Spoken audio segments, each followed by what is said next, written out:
ఈరోజు నరేంద్ర మోడీ గారు విజన్ 2047 వికసిత్ భారత్ తీసుకున్నారు. నేను వికసిత్ భారత్కు అనుసంధానం చేసుకుంటూ స్వర్ణ ఆంధ్రప్రదేశ్ తీసుకున్నా. నేను అంబిషియస్ ప్లాన్ పెట్టుకున్నాను. $2.4 ట్రిలియన్ 2047కి తయారు కావాలని. దీనికి $42,000 తలసరి ఆదాయం.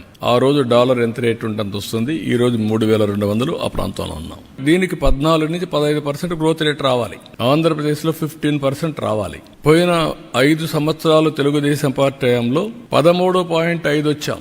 వీళ్ళు వచ్చిన తర్వాత 10కి తగ్గిపోయారు. 10.2 వచ్చే పరిస్థితి 1.5 వచ్చారు. 3% కంటే ఎక్కువ డిఫరెన్స్ ఉంది. ఆ 3% ఎంత వేరియేషన్ వస్తుందో సిఏజిఆర్ మీకు ఎక్స్ప్లెయిన్ చేశాను నేను. కన్సిస్టెంట్ గా 15% పెరిగితే డబల్ ది గ్రోత్ రేట్, అంటే రెండింతలు గ్రోత్ గాని పెరగగలిగితే 4.5 రెట్లు పర్ క్యాపిటల్ ఇన్కమ్ పెరుగుతుంది. మామూలు వచ్చేదానికంటే జిఎస్టిపి పెరుగుతుంది. ఇది చాలా మందికి ఇప్పుడు అర్థం కాదు, కానీ ఫీల్ గుడ్ ఫ్యాక్టర్ ఉంటుంది. అందుకే మీరు చూస్తే నన్ను అరెస్ట్ చేసినప్పుడు 60 దేశాల్లో డెమాన్స్ట్రేట్ చేశారు తప్పని. రాష్ట్రంలో డెమాన్స్ట్రేట్ చేశారు, హైదరాబాద్ లో డెమాన్స్ట్రేట్ చేశారు. ఎప్పుడు నేను మర్చిపోలేను. హైదరాబాద్ లో ఎవరైతే అణిచివేయాలని ప్రయత్నం చేస్తే చేతులు కాల్చుకున్న పరిస్థితికి వచ్చారు. అంటే రైట్ గా ప్రజలు ఆమోదించే పరిస్థితికి వచ్చారు.